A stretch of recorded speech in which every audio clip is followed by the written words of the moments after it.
Hey guys, welcome to the channel. So today we're reviewing Hitman 3, and I've never actually played any of the Hitman games. This is actually one of my first Hitman games. I've always been intrigued by them, but I've just never gotten them. And most of the footage you'll see is just going to be the first couple episodes. Some of the levels look really cool, and I don't want to spoil them for you just in case you're interested in just playing the game and mostly going in blind. Most of the footage will just be the Dubai level, which is the very first level, and you've probably have already seen a bunch of footage from it already. So the very first thing I'm going to talk about is the technical part of the game, graphics and all that whatnot. So performance is amazing.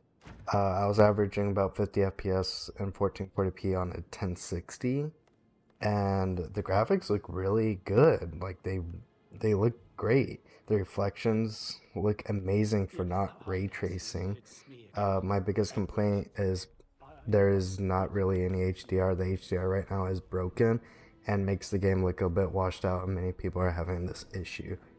And another one is the end game cutscenes are kind of emotionless from people's facial animations from the main character and a few side characters, but which makes sense for the main character. But there's a moment, without spoiling, where you're dancing with someone and there's like no emotion coming from the other person's face.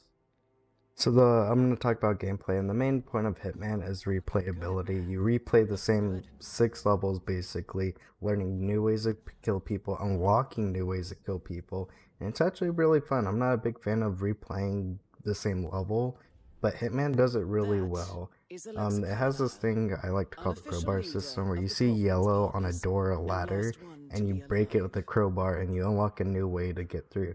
So pro tip, always carry a crowbar with you. Now there's really fun ways to kill people via story ways, like they like to call it, or your own personal way. Now story ways are really entertaining. They've got their own storylines, and most levels have multiple story ways of killing people, and it's actually pretty entertaining to try doing them all. Now, also, I mean, you can do it your own personal way. Like, for example, there's a whole level where I like to say I killed people Twisted Tea style, where I grabbed and found a not Dr. Pepper and started slamming it into people's faces, knocking them out. Everything's like a cog in Hitman, so everyone has their own path and etc., and they do it at a certain time and blah blah blah. But you can kind of divert them by blocking their paths or interrupting them. And if you plan it right, you can divert whole groups of people by doing this, and it's really interesting.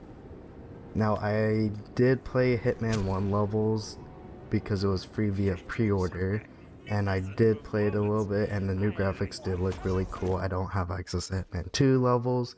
It does cost money to get access to the Hitman 1 and 2 levels if you don't already have them. Now, my biggest complaint is the servers. They have these servers, it's been over a week, and it still does it where the servers will disconnect you.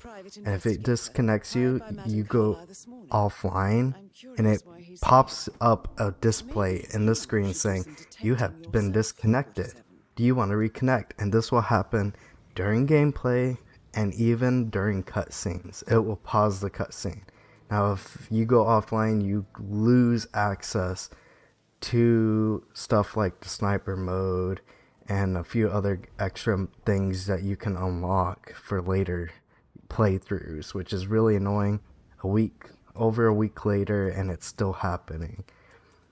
Now, I won't talk about the story. I haven't played the other two Hitman games, so I can't honestly give you a good comparison whether the story was a good ending or not. From what I hear, it's an amazing way it ends, and I think it ended pretty well, even as a person who didn't know what was happening.